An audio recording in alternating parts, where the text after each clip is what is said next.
This is the first of 3 talks we're going to have on panels for VR, bringing in experts in the field with me moderating them. This one is going to be on education and training. We're going to have one on AI and machine learning in the relationship to VR. And we're going to have one on the future of VR, which is more a general one. We actually found this to be more effective to have panel discussions than individual one person talking. So hopefully you can join us. This will be questions I have prepared, as well as taking ones from the audience. Let's go through some of these, and then I'll start asking out in the audience. And it's a very round house discussion, and we will take your questions. Let's start out by introducing ourselves. My name is Steve Sheets. I can be found online as Mage Steve, Twitter, LinkedIn, and such. MageSteve@mac.com if you want to contact me for the user group for the Vision Pro. Many, many years of experience in writing all types of software, desktop, VR, mobile, even some server side. I am not actually an expert as much as some of these people here, but I'm a very good generalist, and that's why I'm organizing this. So why don't you guys each introduce yourselves and what your area of expertise on VR and your backgrounds. Craig, you start? Yeah. So my name is Craig Yu. I'm an associate professor of computer science at George Mason University. And my group works on VR training, AR, storytelling, computer graphics, type of things. And I also co-founded a company called Great Victory Legends, working on VR gaming for both serious and fun purposes. So check out our stuff. Yes. Yeah. All right. Yeah. Okay. I think we're good. Okay. All right. Yeah. Okay. Yeah, I should be shared.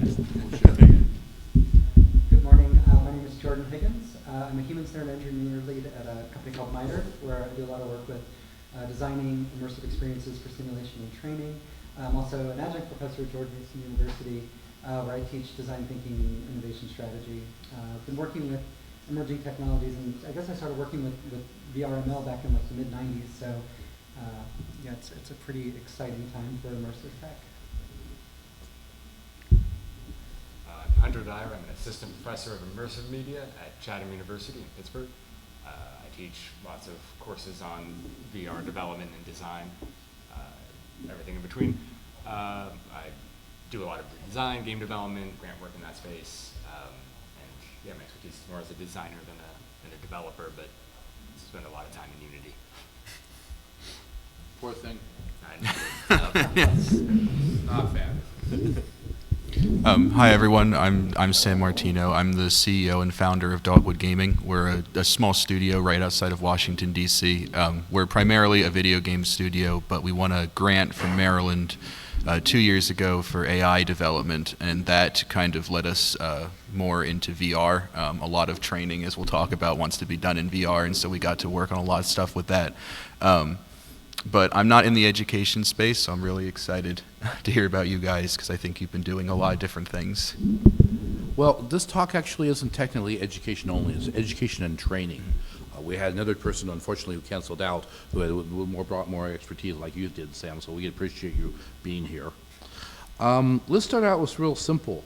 VR means a lot of things. And by the way, when I use the term VR, I am definitely meaning VR, AR, XR, MR, yeah, SR is ridiculous, the number of R's and the abbreviations out there. And some of it is pure marketing. Do you think the biggest impact is going to be in adult training or K-12 ages or college and university and research? Where do you think we're going to see the most important thing? Because there's a lot of people out there are saying that education and training may be the killer app that defines VR as this is something we can't do any other way. And we need one to be able to promote. What do you think, guys, think is the most? Now, we're biased here. Don't have any K-12. We tried to get someone. We just signed on with the Newport school system up in Rhode Island. That's right. It's one of those things where from my experiences, the K through 12 public schools, they want to do this. They're really open to having VR education, bring more technology into the classroom. but there's so many limitations, especially when you're dealing with a public school. One of the biggest ones is that, you know, if you're doing anything with the Department of Education, it has to adhere to their very specific standards. And then sometimes you have to be really specific down to the state. Like we had, like our whole thing with working with them was I had Rhode Island, ironically enough, being the ocean state. They call it their anchor principles. And like there's a whole bunch in there that you have to find the exact spot where you fit in, and that is the only way they will even approach the subject. Like you can't bring something completely new. It has to be like something that like teachers can integrate with. So you don't have that same problem in, say, in the university level or the adult training? I think you have a lot more freedom. You know, it's like you just have so many regulations with K through 12. It's one of those things where like you have the interest but no money, and then when you get to the adult education, there's a lot of money, but you're still dealing with people that don't know what a video game is, and it's a hard sell point. Craig, you have something to say? Oh, okay. Yeah, I echo that. So I was working with some colleagues on the NSF, National Science Foundation proposal, trying to propose some education, new education methods based on virtual reality, and we want to test that with middle school kids. But for the reason you just mentioned, the middle schools, they have their standards and they are a little bit conservative and reluctant to try something that is too new to them. They are really strict about that, and they were not very responsive in regards to like providing like a official collaboration letter for us. So turn out we changed our strategy when we submit a proposal this year. So we want to test that with university students first, because it's much easier for university to try something that is so new, right? And we are also familiar with how university works in terms of IRB and safety protocols, this kind of thing. So that's my experience from a university professor's perspective. Jordan, you had something to say? So, one area that I think is really, really interesting is looking at what Roblox is doing with their education platform. There's some really interesting studies out there of pilots happening at the both K-12 and the university environment. There was one study done in the Canary Islands, University of Santa Cruz, I think, where they took like 53 students and taught them how to build virtual environments to preserve and showcase the sculptural heritage of the city.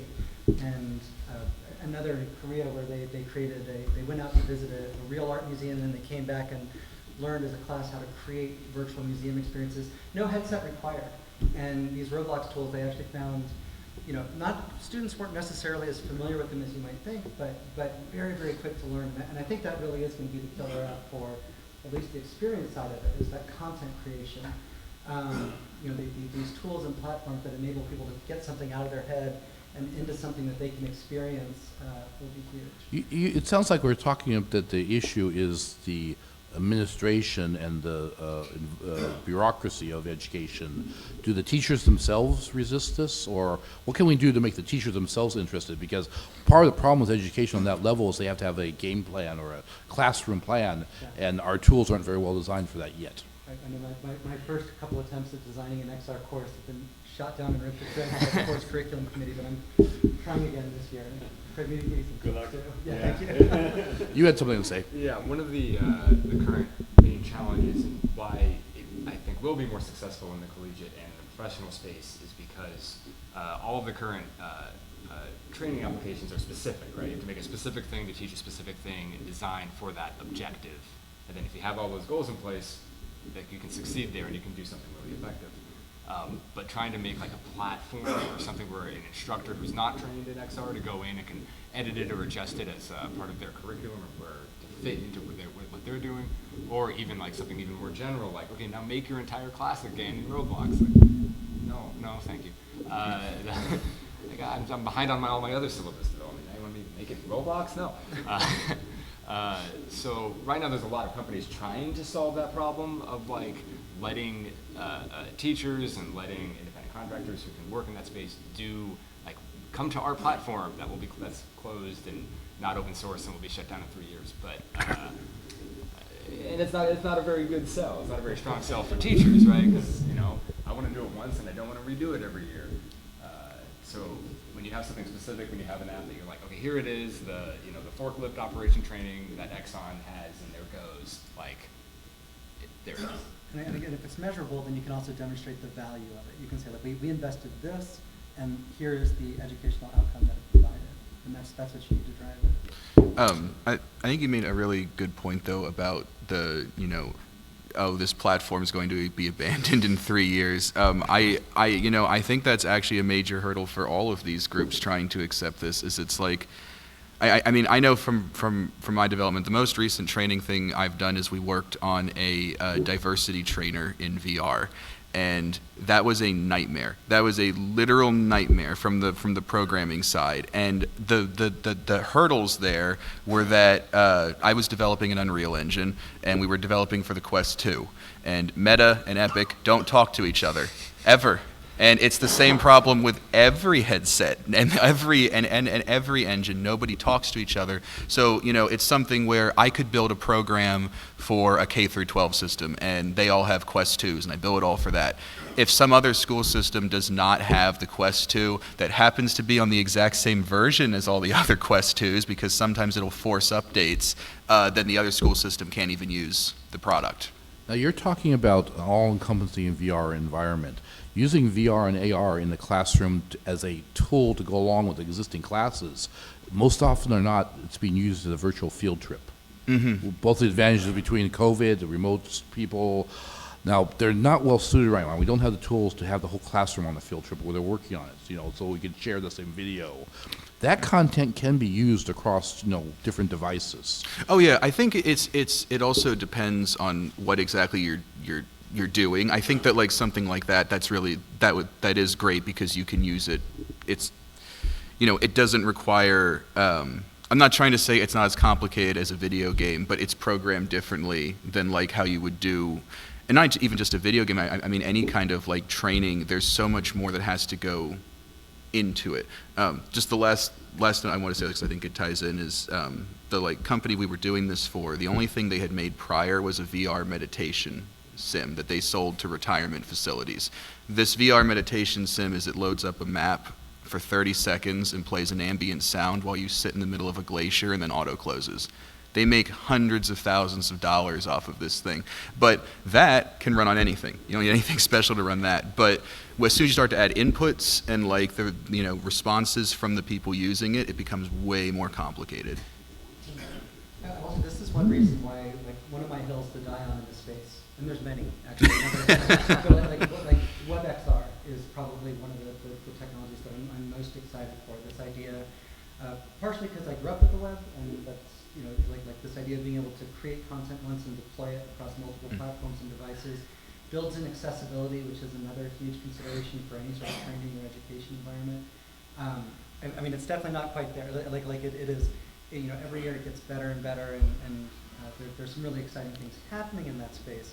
But I feel like I'm looking to the web to be that place where a lot of these educational experiences and content find that sort of reuse and reach. I think that would solve a lot of the problems to have it accessible like that. And because it's a shame, because you used to be able to do HTML games pretty easily, and now most major game engines don't support HTML anymore, so it's not even an option. Yeah, but the web, I'm not a fan of this approach, and I'll tell you some devil's advocates. A lot of times they disappear. They go up there and they disappear. A lot of times they're not as easy turnkey to get into and get started, and they don't usually have long-term saving information because it's web-based, so it's transient. Now, the advantages you talked about, yeah, they're huge. Cross-platform, I like that. I wonder that, will we see something like, a Blackboard or a Canva LMS for immersive content emerge where, the experience is, kind of like the web itself. I think it'll live as long as it's useful to someone and as long as it's viable, right? And I do think also with the Vision Pro, not that all roads lead back to Apple at the moment, I think, but one of the exciting things about the release of that is that their version of Safari is going to be their most WebXR compliant. Now it's really frustrating because the iOS version of Safari is not WebXR compliant. They want to keep people in the app system. but if seeing where I feel like it's indicators of where we're headed if we're not actually there now. Web GPU, just Yeah. to tie into that, is like very exciting. These are old abbreviations of stuff that have come and gone in some instances. Web GPU is essentially a graphics processing, something that enables the rendering of high quality, high fidelity 3D graphics in the web browser environment. The most popular VR game of all time is Beat Saber. There's a web version of Beat Saber that is almost identically as good, and it's amazing. But I gotta feel like Walkabout Mini Golf Oh, yeah. is nipping at Oh, its yeah, heels. Let's talk about the negative sides, okay? More than any other technology, there is a economical divisional divide between the haves and the have-nots when it comes to VR. A classroom has the money for everyone in the classroom to have one versus a school that only has one for 100 students. Is that going to be solved as a problem, or what do you think? Is it strictly give it time, or is it going to be more involved in that?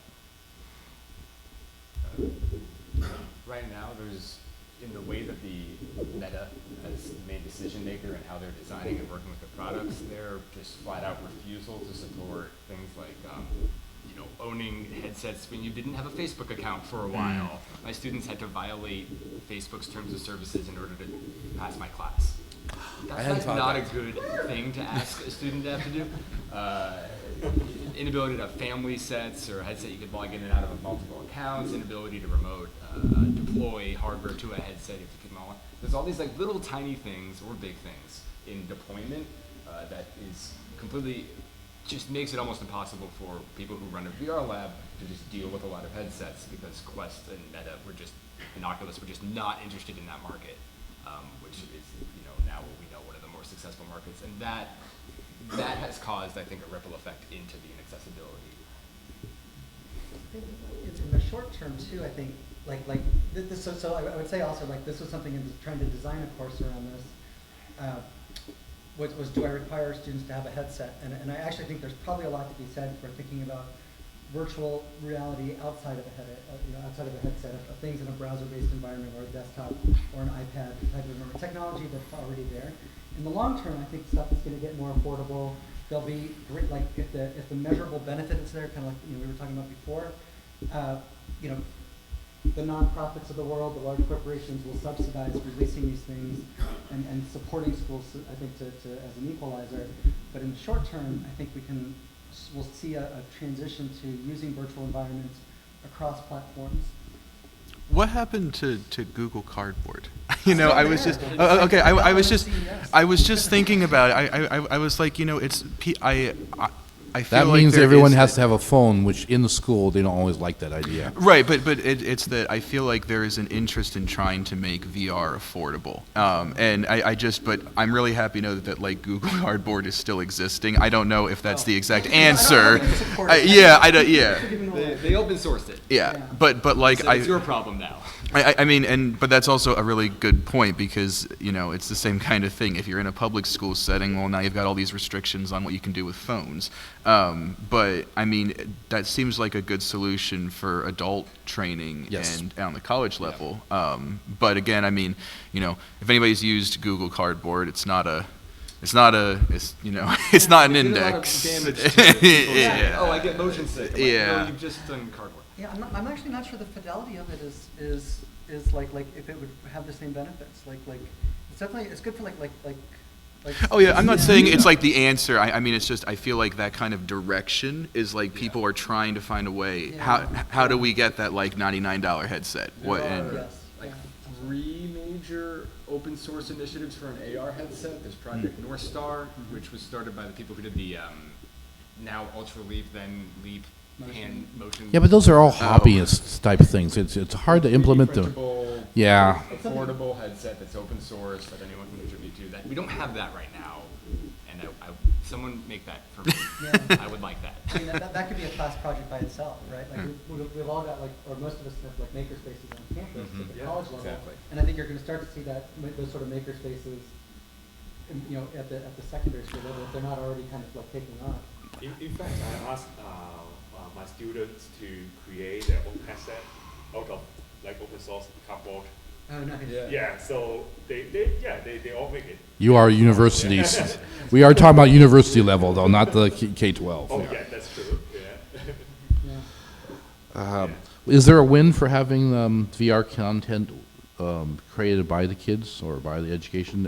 Every example I see of that has unbelievable enthusiasm. Absolutely. So the research that I was looking at been working on a book chapter around digital twins, and we were looking at education as a use case. And there's a lot of research being done in the benefits of creating content to help improve things like retention, to then also make those skills portable to future projects and things like that. I think there's a plus. I do think this is going to be, I hate to use the term spatial computing, but I do think the shift is going more towards immersive computing, or not whatever you want to call it. We're seeing it as a novelty now, but in 10, 20 years, I think it's going to be as natural a way of computing. Well, that was actually one of my questions: is it VR or AR? Now, in general, I'm more excited by AR than I am than VR. But specifically for education, where you have virtual field trips, VR is very popular. AR, though, is really great for teaching them specific plans. If you have something animated in front of you, you can't go into a nuclear reactor and see how it's working. You can in VR, or AR, excuse me. I've worked on a project where we're visualizing fossil footprints in VR. An experience to be deployed into a classroom, which is really exciting design solve. It's like, okay, so the professor's outside, they know what you're doing, they can talk to you. We had all these that's really interesting cool. sort of challenges that get me as a designer like, ooh. But we also just, because I had it all set up, I made an AR build of it, and I just started playing with it in the Magic Leap, and AR as I tell my students all this all the time, and they hate me for it. As a data viz tool, it's very good. Bar graphs are great. We love them. It's very boring. It's not a great sell, but it just as your ability to understand your spatial awareness, like you could all probably close your eyes and like get out of the room without knocking into too many things. You know where you are in the room. Your brains are really good at that. And when you can just see something, how big is that thing? How many? You don't need as many labels and charts. And like, how do you take this abstracted idea of information, put it onto a 2D, put it into a screen, and reinterpret it? Or it's a map and it's in front of me and I know how big things are. So the ability to just very intuitively and socially, which is the tech part we haven't quite figured out, look at information. Let's say I'm speaking abstractly, but just look at a model of a fossil footprint and point and say, that is a thing, and I can show it to you here, and I can communicate with you, and I can do gestures, and I can talk to my students without having to bring them to a fossil footprint site, which is inaccessible. Yeah, I've seen a lot of interest has been from museums. It's that like, there's a lot of things that we just can't experience anymore, and I found that VR has really opened that up a lot. I mean, I keep talking about Newport, but we're working with a couple of the car museums up there because automobile racing was supposed to start in Newport. It was going to go on this road called Ocean Drive in 1901, but all the old money in Newport said, no, we don't want this race, so they moved it to Long Island, and that's how American racing history started. But so because of VR and what we can do now, and thanks to NASA, because they release real-world height maps, we can rebuild Newport as it was in 1901 and let you race these cars on this track that was never going to happen before. And this is, I mean, all these tracks in this time period lost. None of them exist anymore. They're all gone. And we were talking before we started that, people are really worried what's going to happen to all these old cars, because there are Jay Leno, his whole car collection, there are 4 mechanics in the entire world that are qualified to work on his cars.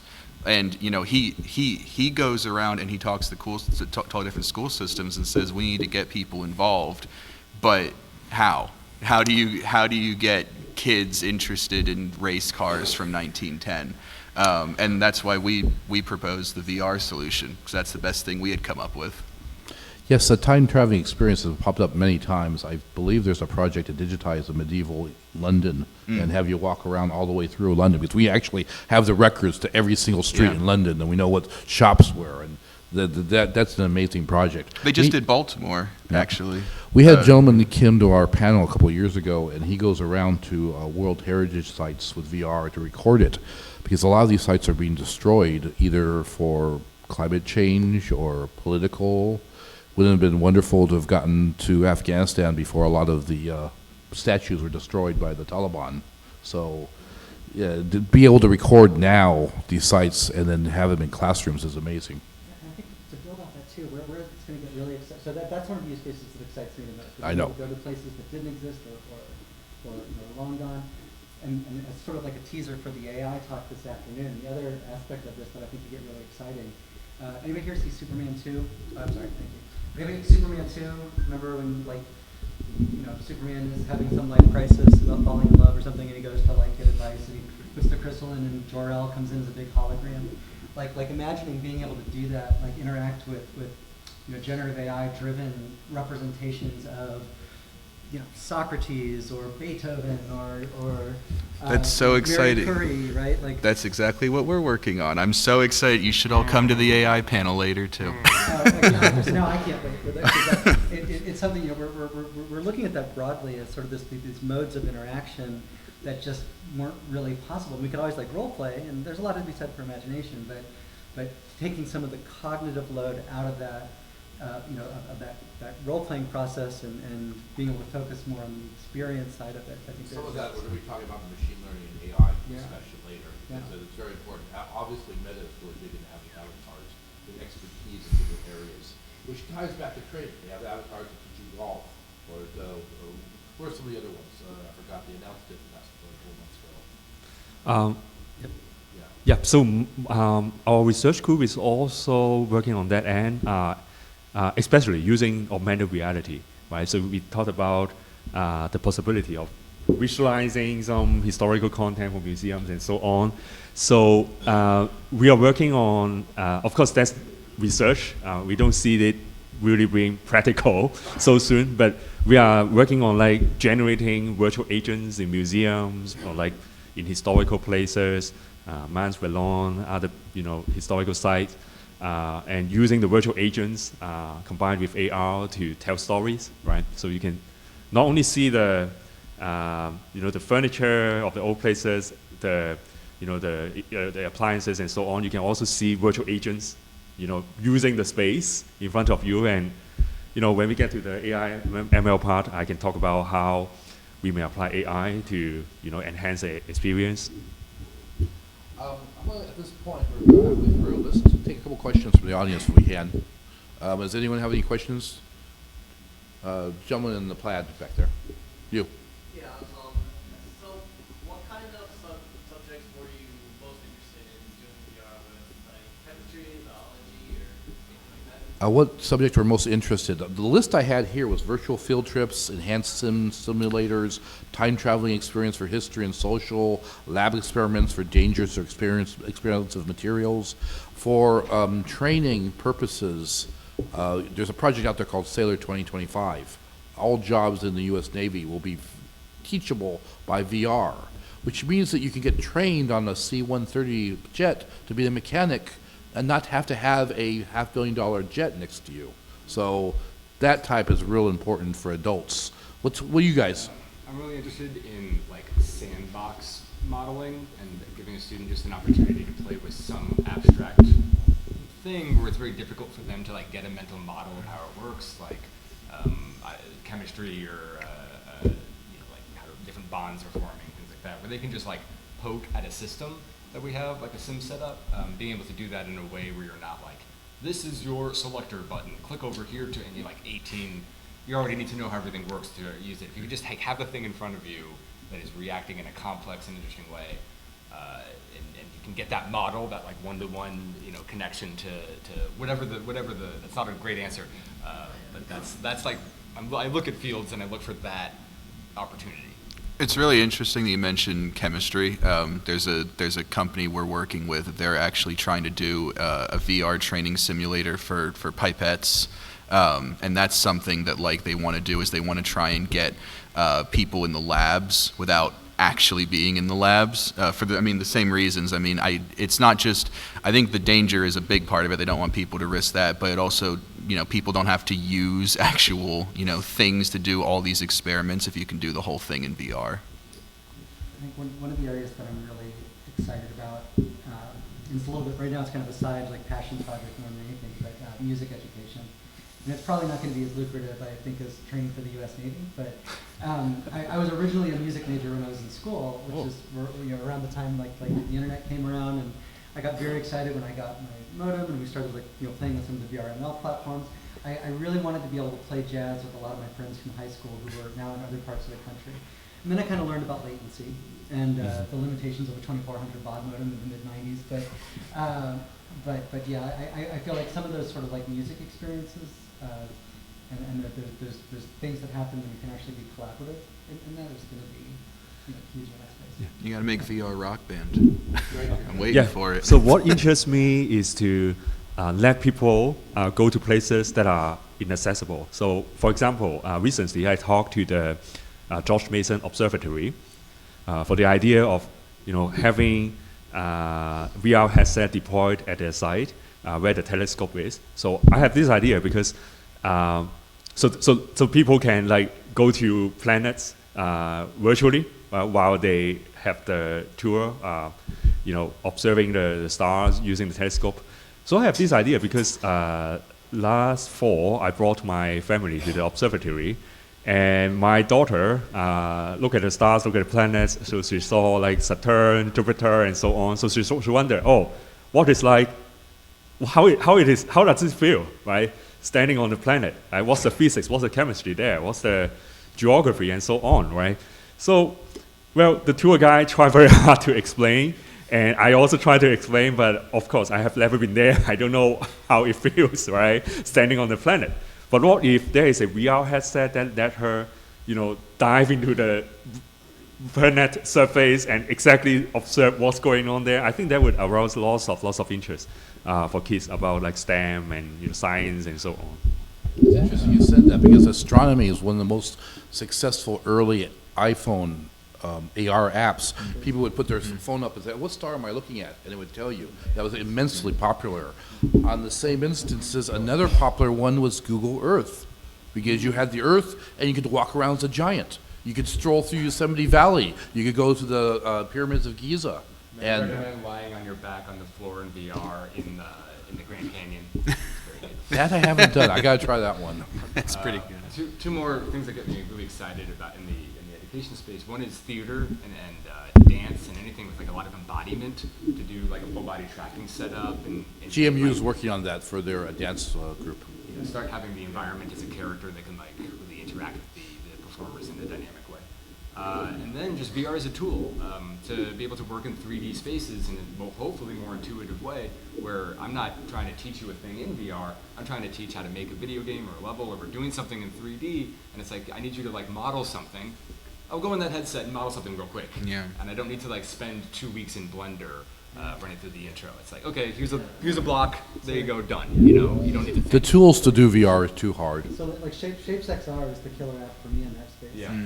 Just a great design in 3D, design collaboratively, build storyboards. Every time I get into modeling software, I'm disappointed. I'm Yeah. why is This, this not as good as it should be? Yeah. Let's take another question. You had your hands up earlier. Yeah. Yeah. So I'm kind of curious because I've been coming to a lot of VR panels for a couple of years now, and I have my own nonprofit, VR IRL, and we do XR experiences, live events, dance, and all that stuff. And we have a dance company around the world. I never hear people advocate or talk about the social VR spaces where we're doing all of these things you guys are talking about. I have every single thing you mentioned. I'm oh, I know where to go to do that. I know where to go to do that. I know where to go to do that. Why aren't we talking about that as much? Are we talking about things like the metaverse and interacting with each other? VR, VR chat. VR, Big Room, all these places where it's the open source. You have theater performances happening. It's amazing. What was there's one great theater company. I mean, there's a lot of great examples out there. I imagine a lot of us have dabbled in a lot of those platforms. Kind of gone and seen them. I think part of the challenge I think is just it's very fragmented. Yes. Right? There's no That's a good word of putting it. Yeah, and this is again why I like the idea of the web going from sort of a 2D static web or a more dynamic web that's more That was one. device to That was one of the areas that we thought about having a panel on, honestly. But the problem is it's so fragmented and disorganized, to be honest. And a lot of people have some negative opinions of it right now that we it was not as easy to talk about that topic. It's not a big success. Some people love it. Some people refer to it as the old AOL chat room syndromes. We call it the squeaker guy. Yeah. So and there are also too many. Everyone wants to come up with their own standards. So there's a dozen in Quest. Yeah. And that said, if there's any out there that you particularly like, please tell. Like I think a lot of us are really hungry for like, what are the things that are out there that maybe we haven't heard of yet. As an educator who's like had a class in VR chat, and it didn't go very well. There's a lot of etiquette that changes in different VR social spaces that are like unclear. There's a lot of platform blocking, getting people into a room. Shouldn't, like, Rec Room can't even solve it, and they've been trying at that problem for as long as anyone. There's just a lot of like small hurdles and bumps, and some of it is more social and etiquette-wise, some of it's more technical, and it's not just like click a link. It's also under K-12. You have to worry about protecting the kids, which is a real issue. Yeah, that was a big thing for us. Is like we were trying to, with working with the Newport school systems, we were like, okay, how do we encourage kids to want to go to these historical experiences, but then also play our game? You've got to be super careful because you can't track anything. You have to like watch out what's like how they're interacting with each other. But I also think the biggest hurdle for something like that is money and time. Like, I mean, making a non-VR multiplayer experience is painful. Like, it is incredibly complicated, and I work primarily in Unreal Engine, and I don't think we've ever had a smooth multiplayer development process. And it's also, once you have built that space, you would need to have the server to host it, and so you're having to find people that need to fund that. And I think it's that those are great ideas. I think the social VR experiences we have are really incredible. VR chat. I mean, look at the VR Mag Lord. It's like a like main staple for what we have here. But even that was only made in a program that already handled the social aspect, and they had, I think it was 3 or 4 years they were working on just building that one experience. So I think it's not that they're good. I think that's what people want to do. It's just, are the resources there for people to do them? I would say they built today's world, the one they're running in 2 weeks. Oh, really? I haven't seen the one today. Upstairs, right? Yeah. There's a lot of the same problems as Zoom, like just weird audio, you don't know who's talking, you don't know where it's coming from. Some people are waiting for the hardware to catch up where the avatar is the actual person. Using facing cameras, eye tracking. We're close to that. Meta's working on it. Apple's working on it. A lot of people don't like cartoonish avatars of themselves. That gamifies it to a level they're not comfortable with. One other quick comment. I do think it's worth paying attention to what Roblox is doing in this space. They for better or for worse, and whatever feelings people might have about Roblox as a platform, they have small armies of every discipline: economists, policy people, psychologists. The resources they're putting out there for educators to try to be able to create environments for learning and to try to address some of those issues. They actually have the resources to look at some of those compliance and safety issues. So I don't know that it's going to be the thing, but I do think they're doing some of the most forward-thinking, due to the resources they have available. Let's try another question here. Your hand was up and very patient. Why don't you ask? Okay, I love VR. I love about it. It's very immersive, but I'm gonna put an ethical question, and basically, can it be too immersive? Can it be triggering? Can it be Isolating. Absolutely. So, because I deal mostly with training military, and you have to be very careful with immersive experiences, triggering events, and all that stuff. So, I imagine that's with the psychologist in background, but I know there's a lot of pushback in at least K through 5 because of this association. The kids just love it. It's immersive. It's amazing. They want to spend all their time playing. Yeah. And I know that's the problem with K early on. But as far as training and how are you dealing with the ethical issues, and we're probably just pushing it down the road. It's probably going there anyway. I mean, it's going to become more immersive. It's just the way. How are you dealing with that? So just to start off on that one. You start. So my background is largely in human-centered design and human-centered engineering, which we treat this like we would any sort of experience that we're designing. we try to evaluate it, starting with like what are the goals, what are the user needs, and then we sort of evaluate for unintended consequences. And then similarly, like in an academic sort of context, if there are things that we think could be triggering, sometimes the goal of the simulation or the training is to actually provoke a physiological response so that you are acclimated to that. So we try to like provide as much information up front about what you may experience, as long as it won't detract from the ultimate goals. And then I think in the case of really serious like topics like I see this in a lot of like HR trainings too, where we're trying to teach managers to recognize and handle uncomfortable situations. Always, and just like any sort of research approach, having some sort of a debrief at the end where you check in and make sure, are you okay? That these are the things we talked about. I think there's a lot of best practices there that we can do to evaluate for unintended consequences, informed consent, and debrief. Like those sort of best practices work really well. And I do think there's some stuff we just don't, like things are becoming more immersive. Like some of this stuff we're probably going to be learning a little bit as we go, so it's incumbent to... In a strange way, COVID was a good thing because it gave us a recognition of the isolation, and everyone was Zooming. So these are questions that they're asking. If we hadn't had the pandemic, we might not have been asking for a few more years. But I'm glad you asked it. You have any other comments? We want to take another question, or? Yeah, I think is teaching a class called Ethics and Access and making it my students' problems to dig into it. What we're discovering is like there's sort of two threads that have come up in like all of the projects and all of the research is one is we can't just make a VR app. We have to really do all the design research and do the investigation and do we do human-centered design, so like do our interviews and talk to people throughout this entire flow of like getting in and out and building that space. And that's like what we don't have a lot of structure for in the way we deploy VR right now. And then the other commonality is that there's always a parallel into non-VR. Like we're still it's media, we're making media, it's interactive. We've been doing immersive theater for a very long time. Like we have other disciplines and fields to draw a lot from, and we should be doing that more as developers and designers.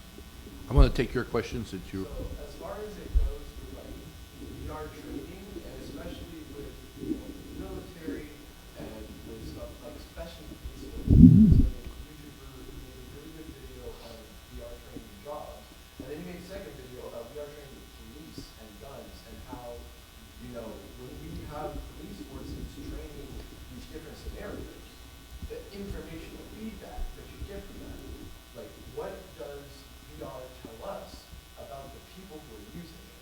For example, if a training simulation involves people people in a situation in like a downtown area or with racial bias, Yes. can you calculate, oh, maybe we're getting a call in this area that has population of this race, etc.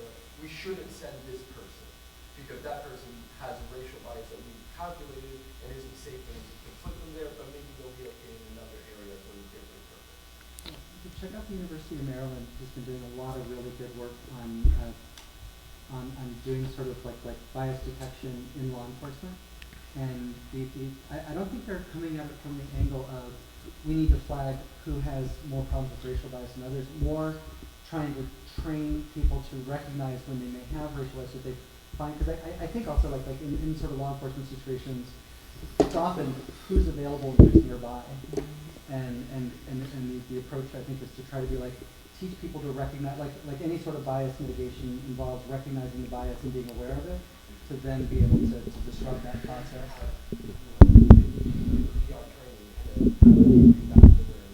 Yeah. About 4 or 5 years ago, we started seeing apps popping out to have people change your sex or change your race and interacting and seeing bias against them. And it was a really important program that got everyone's eyes out of saying, hey, VR cannot just give you an environment, but it can change you and how you react it.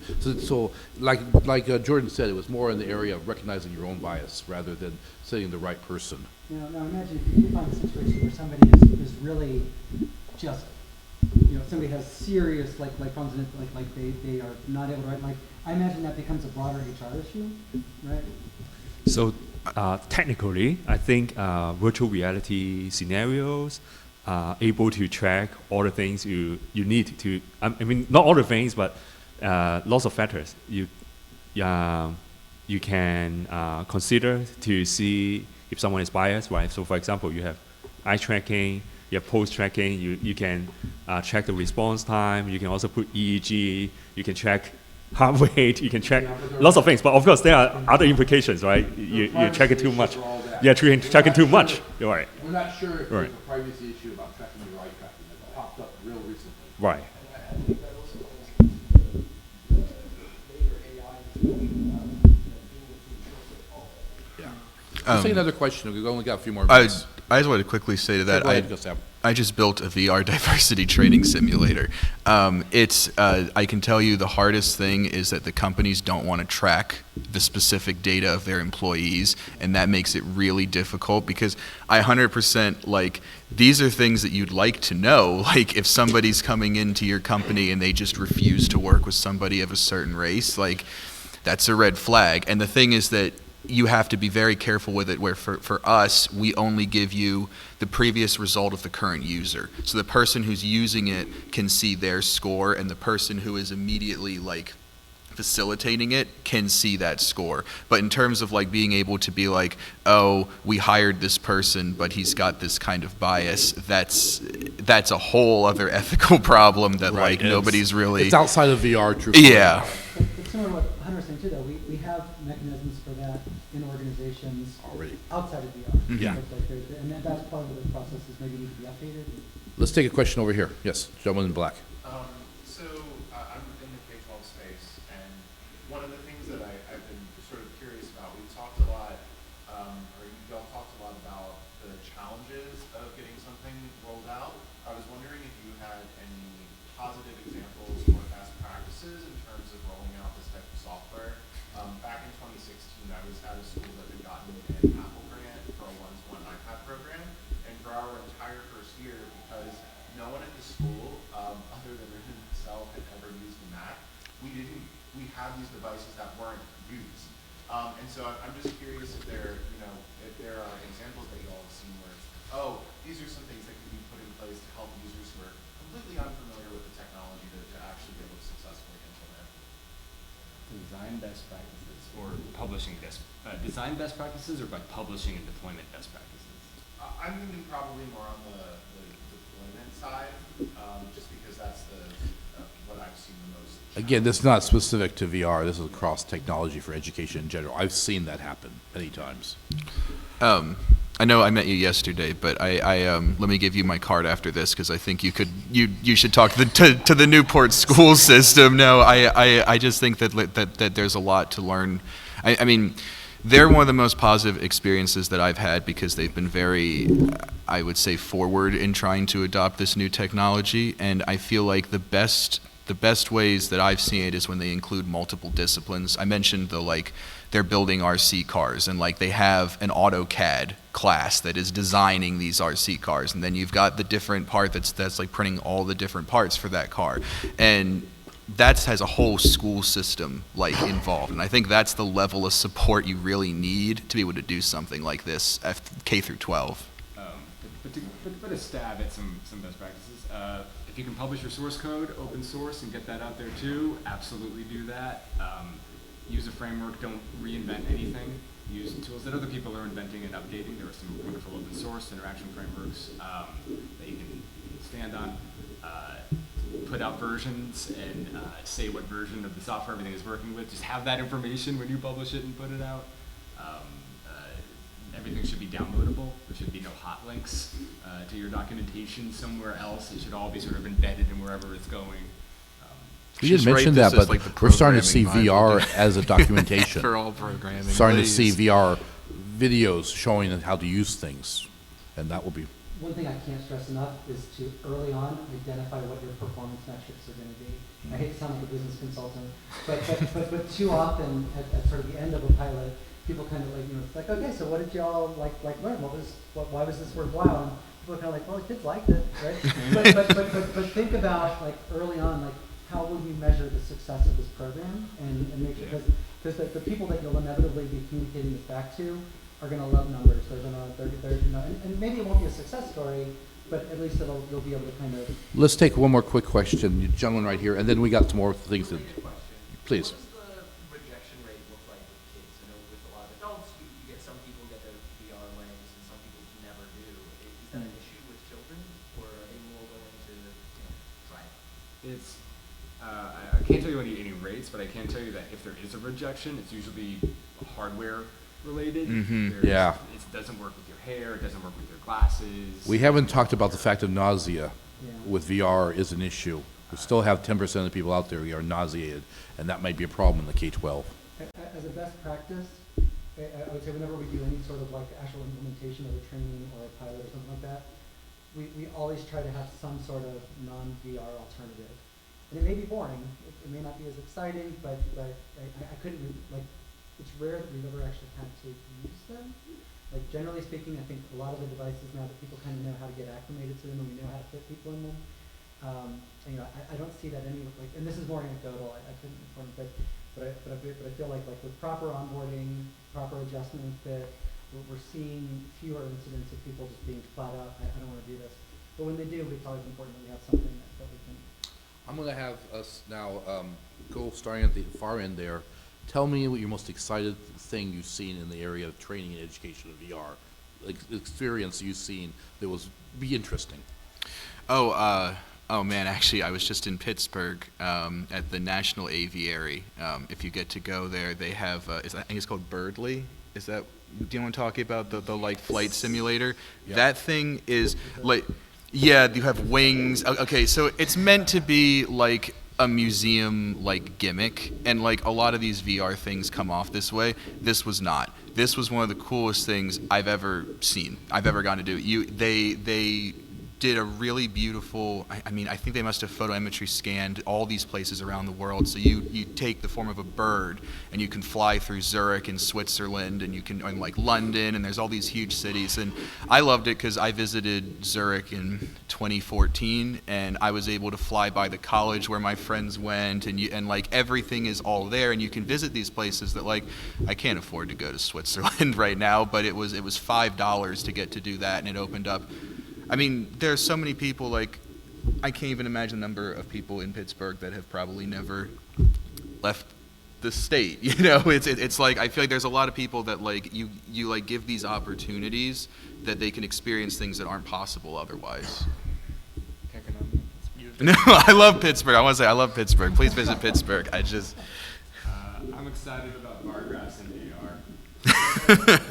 I'm excited about like accessible ways to do data visualization and do data storytelling in ways that are just like, let me make these things that you would not pay attention to because they're stats just in front of you. There it is. I want that. And I'm excited about Web GPU. And like the Tilt 5 and other affordable AR headsets, and not Apple's price point. That's a first generation. First Lisa cost $10,000, I know. Well, the first Macintosh in today's money would be $7,500. Yeah, so Yeah. give it a chance, okay? So I will say, not to defend Apple, but I will say one of the things that I'm really excited about with the release of the Vision Pro and the release of the ability for people who have a relatively modern iPhone to take spatial video. I feel like that's going to be an enabler of some really immersive, like user-generated educational content. And I'm really excited to see how that'll apply for education, for therapeutic applications. Tie that into and again, I'm going to be looking to you, Steve, to see if the Safari browser on Vision OS really is as WebXR friendly as I'm really hoping it is. But I feel like these are all these pieces of things that we've been excited about for decades feel like they're coming into place here to really drive adoption. I'm most excited about AR storytelling of the future using highly intelligent virtual agents, right? And that are devised based on latest artificial intelligence techniques, right? So you have NLP that will allow very natural conversation, right, between the AR, the VR, the virtual agents and the real humans. And also you have all the latest computer vision techniques that can analyze the scene that the user is in, so that the virtual agent can interact with the scene like a real human, right? Like the virtual agent knows that, oh, there's an empty chair here, there, and he or she can just sit there. The only thing I don't know how we can achieve is letting the virtual agent push the real objects. I think that's something we can't do anyway, right? Right, that's haptics. Yeah, that's a challenge. Yeah, Yes, yes. I don't see any solution, but Magnets. not do it. Yeah, magnets maybe. Yeah, but other than that, I think it would be great. Like we have virtual agents that act like real humans. Yeah. For me, it's going to be absolutely when we start getting the machine learning of object identification. When I'm going to be able to look at a car engine and take it and it tells me the parts inside of it and help me go in and change some part, that type of training where it's identifying what you're streaming real time. The Ray-Ban glasses are getting that way from Meta. They're talking about putting a VR headset up at the International Space Station so that you have expertise in space that the person doesn't have. That type of stuff is going to be really interesting. Now we're going to have to start wrapping it up here. Don't forget about Snap either. They're the stealth players. Yes. Oh yeah, oh yeah. Okay, thank you for coming. All of us are going to be available afterwards. Please come by and talk, and have a wonderful day. Be sure to come back here at 4 o'clock for our next one. That's it. Thank you, gentlemen.